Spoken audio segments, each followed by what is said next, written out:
ऊपर उठना है। अब देखो इस रीट के अंदर आराम से समझो इस चीज को, क्योंकि तीन प्रकार के स्टूडेंट भाग लेंगे इसमें। वो स्टूडेंट जो पहली बार आए हैं, स्वागत नहीं करोगे हमारा, वो है कौन से, जिन्होंने अभी अभी बीएड की है या अभी सेकेंड ईयर फाइनल के अंदर है, वो इसके अंदर एंट्री लेंगे। एक प्रकार ये है। फिर एक तीसरा प्रकार के स्टूडेंट है। तीसरे प्रकार के स्टूडेंट वो भाग लेंगे जो कौन से हैं, जो पिछली बार 5 या 10 नंबरों से रह गई थी। और एक बीच की कैटेगरी भी भाग लेगी जो पिछली बार 5 या 10% से रह गई थी। क्या तीनों के लिए एक ही रूल फॉलो होगा? क्या तीनों को एक ही समय सारणी बताई जाएगी? क्या तीनों को किताबें पढ़ने का तरीका एक ही बताया जाएगा? कैसे बताया जाएगा? स्टूडेंट ही 3 प्रकार के हैं लगभग। टोटल अगर माने रीट में मान लेते हैं हम कि 10 लाख स्टूडेंट है, 10 लाख में से 3 लाख तो एकदम निष्क्रिय, उन्हें कोई मतलब नहीं है, बस उन्होंने बीएड कर ली। जैसे मृत्यु के बाद में 12 करते हैं एक प्रोसेस के तहत, तो उन्होंने कर ली कि बीए के बाद बीएड होती होगी, तो उन्हें तो इस चीज से कोई मतलब नहीं है। बाकी बच्चे हैं उनकी प्रोसेस है ये। यानी 3 प्रकार के स्टूडेंट भाग ले। अब आपको पता है कि आप इस प्रकार में हो या इस प्रकार में हो या फिर इस प्रकार के अंदर, वो आपको पता है कि बहुत सारे पहली बार जो भाग ले रहे हैं उनको क्या करना है, इनको क्या करना है और इनको क्या करना है। आराम से समझो। देखो अब आप जान गए कि मैं इस प्रकार में हूं गुरुजी, कि मैं पिछली बार। अब ये वो लोग हैं जो मैं मान के चलता हूं कि अब की बार मास्टर जी बन जाएगा। कब नहीं बनेंगे? अगर इन्हें ज्यादा ही और कॉन्फिडेंस अगर हो गया, इन्हें अहंकार हो गया। लेकिन मुझे नहीं लगता कि इनको अहंकार, क्यों? क्योंकि ये पिछली बार अगर 5 या 10 नंबरों से अगर रहे हैं, ये वो लोग हैं जब पिछली बार रिजल्ट आया तब रोए होंगे। ये वो लोग हैं जो पिछली बार जब रिजल्ट आया तब उनको नींद नहीं आई होगी। ये वो लोग हैं जिन्होंने 2 दिन तक खाना नहीं खाया होगा जब पिछली बार रिजल्ट आया। क्यों? क्योंकि ये एकदम नजदीक जाके रुके हैं। और जब नजदीक जाके 10-15% से रह जाए उसके कोई अफसोस नहीं होता, कोई बात नहीं, लेकिन इन लोगों के बहुत अफसोस हुआ है। तो जाहिर सी बात है कि मानते हैं कि ये अगर अपनी एनर्जी रखी, मास्टर एक ऐसी नौकरी है, पुलिस पटवार सब में जल्दी लग जाते हैं, लेकिन ये एक ऐसी नौकरी है, बाढ़ उड़ जाते हैं, यहां से ऐसे सफेद हो जाते हैं, उसके बाद लगते हैं, इन्हें कोई खुशी नहीं होगी। ये जाहिर सी बात है। मास्टर लगता है आदमी 30-35 पे ये हो गए होंगे, तो इन्हें कोई ज्यादा खुशी नहीं होती, बस ठीक है लाग गया, ठीक है ये है। लेकिन फिर भी ये लोग अपना कॉन्फिडेंस डाउन न करें। आप पिछली बार 5-10 नंबरों से रहे हो, अब की बार आपका होगा, बस आप थोड़ा सा काम कर लो जो मैं बता रहा हूं, क्योंकि आपको ये जो कर रहे हैं वो काम आपको नहीं करना है। जो इनको रूल बता रहे हैं वो आपके ऊपर लागू नहीं होते भैया। आप एकदम 10 कबड्डी मोह करें, थोड़ा सा ही बचेड़ा होते, और अब की बार आपका सिलेक्शन भी कंफर्म है। अगर थोड़ा सा कॉन्फिडेंस अपना अच्छा रखो, लेकिन अहंकार न रखो कि मुझे सब कुछ आता है। क्यों? क्योंकि इनमें सबसे बड़ी प्रॉब्लम तो यह है कि मुझे सब कुछ आता है, मैं पढ़ूं के, ये सबसे बड़ी प्रॉब्लम। के पढ़ू यार, ओ आवे वो आवे ओ आवे, ये अहंकार नहीं लाना है। वापस पढ़ना तो आपको है, निराश नहीं होना है। आपका आपकी बार सिलेक्शन कंफर्म है, मिठाई लेके आप आ सकते हो। अगर आप थोड़ा सा 4 महीने जो है, अगर 4 महीने तुम तीनों को ही योगी बनना होगा, तीनों प्रकार के लोगों को बनना तो योगी ही पड़ेगा। योगी का अर्थ होता है कि वो सारी दुनियादारी से दूर हो जाता है। योगी का मतलब ये होता है कि वो खाना पीना भी एक सीमित लिमिट में करेगा। योगी बनने का मतलब भी यही है कि वो कम सोएगा, यानी 6 या 7 घंटे जो पर्याप्त होता है। हे पारत, योगी बनो योगी। तो इन 4 महीने में जो योगी जीवन जिएगा वो तो ता उम्र खुश रहेगा। और इन 4 महीने में जो खुशी से जीवन जिएगा, जैसे पहले की पीछे की लाइफ है वैसी की वैसी रखी, तो उन्हें कोई बात नहीं, रीट आगे भी आएगी, चिंता करने की जरूरत नहीं, आगे भी रीट आती रहेगी, भर्तियां आगे भी आती रहेगी। कुछ लोग कहते हैं ना तारीख तो पीछे भी आई थी, तो बेटा रीट भी पीछे हुई थी, अगर पता हो तो 2-3 बार हो भी चुकी है। आरटेट मान लो चाहे रीट मान लो, हो चुकी है। तो इनको करना क्या है, इनको सब कुछ आता है, ये कन्फर्म है। क्यों? क्योंकि ये रहे कितने हैं, 5 नंबर 10 नंबर। तो मैं तो मानता हूं कि इनको आता तो सब कुछ है।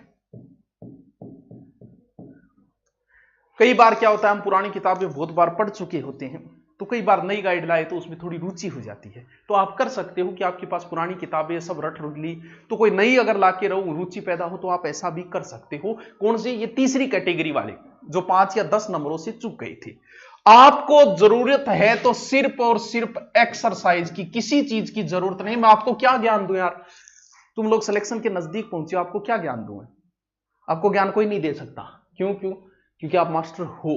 किस्मतों की बात होती है कि आप एकदम नजदीक जाके रुके हो। आपको जरूरत है सिर्फ और सिर्फ एक्सपीरियंस की, एक्सरसाइज की। ज्यादा से ज्यादा एक्सरसाइज करो, यानी हम तुम्हारे अंदर इतने छेद करेंगे कि समझ में नहीं आएगा कि खाएं कहां से। तो एक्सरसाइज का मतलब तुम इतने मॉडल पेपर निकालो कि बाजार में एक भी मॉडल पेपर ना बचे रीट के नाम का, जो भी आए वो निकालो। सबसे ज्यादा आप एक्सरसाइज करो, जितना हो सकते हैं उतना एक्सरसाइज करो। आपके जो नोट्स है वो नोट्स आराम से पढ़ते रहो। बस एक्सरसाइज सबसे ज्यादा अगर एक्सरसाइज करनी है तो वो आपको करनी है किसकी? ऑब्जेक्टिव क्वेश्चनों की एक्सरसाइज। बुक की बात है, आपके पास जो भी बुक है, लेकिन फिर भी आप किस चीज पे ज्यादा फोकस करोगे? क्योंकि मैं ये भी नहीं कह सकता कि आपका ये पार्ट कमजोर है, क्योंकि आप तो नजदीक जाके रहे, हो ही नहीं सकता कि आपका कोई पार्ट कमजोर हो। लेकिन फिर भी अगर आपने पिछली बार तैयारी की है तो बहुत सी चीजें हम भूल जाते हैं। कौन कौन सी? जैसे सबसे ज्यादा अगर आपको पढ़नी है तो शिक्षण विधियां पढ़नी है और साइको, क्योंकि ये एक ऐसी चीजें हैं जिसमें कभी सीधे क्वेश्चन नहीं आएंगे। रीट वालों को सबसे ज्यादा परेशान करती है तो साइको और शिक्षण विधि। साइको के ऐसे 4-4 लाइन के क्वेश्चन आते हैं। सेकंड ग्रेड की साइको इजी आती है, फर्स्ट ग्रेड की इजी आती है, लेकिन रीट की नहीं आती। ऐसे आती हैं कि पहली लाइन पढ़ने के बाद दूसरी लाइन में जाए तो यह समझ में नहीं आता कि पहली लाइन में पूछा क्या है। वो रीट की साइकोलॉजी, क्योंकि सीधे कोई नहीं पूछता, मनोविश्लेषणात्मक सिद्धांत किसने दिया? तथ्यात्मक कॉन्सेप्ट। इसलिए आपका जरूरी है कि आप रीट और शिक्षण विधियों का थोड़ा अच्छा अभ्यास करें, और अभ्यास भी कौन सा? ज्यादा से ज्यादा ऑब्जेक्टिव निकालें। बाकी आपको कोई बताने की जरूरत नहीं, आप ये करो, ये पढ़ो, वो पढ़ो। आप चूक गए हो, बाकी आप अच्छे खिलाड़ी हो तो आपको तो बाहर ही कर देते हैं। क्यों? क्योंकि आप में से लगभग बच्चों का होना ही है सिलेक्शन। अब क्या करें? कैटेगरी 2 और बच गई। ये पढ़े भी हैं, अच्छा अध्ययन किया इन लोगों ने, लेकिन थोड़ा सा ज्यादा दूर रह गई। इनको क्या करना पड़ेगा? पहली बात, इन्होंने भी कोचिंग कर ली है, इन्होंने भी कोचिंग कर ली है, इन्हें भी आता है सब कुछ, इन्हें भी सब कुछ आता है, लेकिन इनका कोई ना कोई पार्ट कमजोर जरूर है, तभी तो ये इतना पीछे रह गई। आपका काम ये है, आप आराम से जिस हिसाब से पिछले बार पढ़े थे पढ़ते रहो। आपका पार्ट जो कमजोर है उस पार्ट को सबसे ज्यादा ध्यान देना है। एक्सरसाइज आपको भी करनी है, आपको भी करनी है, अभी से लग जाना चाहिए। कौन सी? ऑब्जेक्टिव की, मॉडल पेपरों की एक्सरसाइज आप दोनों को ही करनी है। ऑनलाइन की बजाय ऑफलाइन मॉडल पेपर लाके अभ्यास ज्यादा करें। हाँ, ऑनलाइन हम देते हैं, लेकिन वो मैं ये कह रहा हूं कि ऑफलाइन करके थोड़ा सा ज्यादा करें, क्योंकि आप समझदार हो, हर चीज को समझते हो। तो सबसे इसको क्या करना है? जो पार्ट कमजोर है उस पर आपको अच्छा ध्यान देना है। मुझे लग रहा है आपका पार्ट जैसे कमजोर होगा, सिलेबस बताऊंगा उसके बाद बता दूंगा आपका। मुझे पता है साइको हर किसी की कमजोरी होती है, रीट की। सेकंड ग्रेड फर्स्ट ग्रेड की इजी सबको आता है, लेकिन रीट की होती है। साइको अच्छा पढ़ना है, शिक्षण विधियां भी आपको अच्छी पढ़नी है, और आपका जो भी है, लेकिन आप अभ्यास अच्छा करो। अपना सब्जेक्ट जो कमजोर है उस सब्जेक्ट पे थोड़ा ध्यान देना है, क्योंकि आप ज्यादा दूरी पर नहीं रहे हो। ठीक है, इतनी बात। स्मार्ट स्टडी क्या होती है वो थोड़ी सी देर में मैं बताता हूं। तो इन दोनों को तो लगभग बराबर की टक्कर है। हम अभी अभी आए हैं, ताजा ही आए हैं, एकदम फ्रेश है। ये वो लोग हैं जिनमें से 10% तो रोल नंबर ही गलत भर के आएंगे। क्यों? क्योंकि ये पहली बार ही आए हैं बेचारा, पहली बार ही आए, ज्यादा नॉलेज को ना ओई कौन पतो इसके सिलेबस में के है, किया पढ़ांगा, के करांगा। क्यों? क्योंकि इन्होंने कोई कोचिंग भी नहीं ली अभी तक, और अब कोचिंग लेने का मुझे नहीं लगता कि सरकार मौका देगी, अप्रैल तक हुई तो इनके तो बड़ी समस्या आ रही है। अब देखते हैं कि इनकी समस्या का क्या समाधान होगा। देखिए, अब मैं एक बार आपको रीट का सिलेबस बताता हूं, नॉर्मल बता रहा हूं, ऊपरी ऊपरी। देखिए, 2 भाषाएं आएगी, मैं मान लेता हूं कि एक हिंदी है और एक संस्कृत ले लेता हूं, क्योंकि लगभग बच्चे संस्कृत लेते हैं। ठीक है, कितने? 30 क्वेश्चन, 30 क्वेश्चन। फिर आपकी बाल मनोविज्ञान जो भी साइको लिख देता हूं। ठीक है, कितने क्वेश्चन है? 30। और फिर जैसे मान लो कोई एसएस का है या फिर साइंस का है, जिसका भी है उसके कितने हैं? 60। टोटल कितने क्वेश्चन हो गए? 150। पहला काम क्या करना है? ये काम तीनों को ही करना है। आपका जो भी सिलेबस है आपके सामने होना चाहिए। नंबर 1 बात बताने की जरूरत नहीं है, फिर भी बता रहा हूं, आप हमेशा कुर्सी पे बैठ के, आपके सामने मेज और कुर्सी हो, तो उससे अच्छी पढ़ाई कोई नहीं है। लेट के कभी सो के पढ़ा नहीं जाता है, सो के सोया ही जाता है।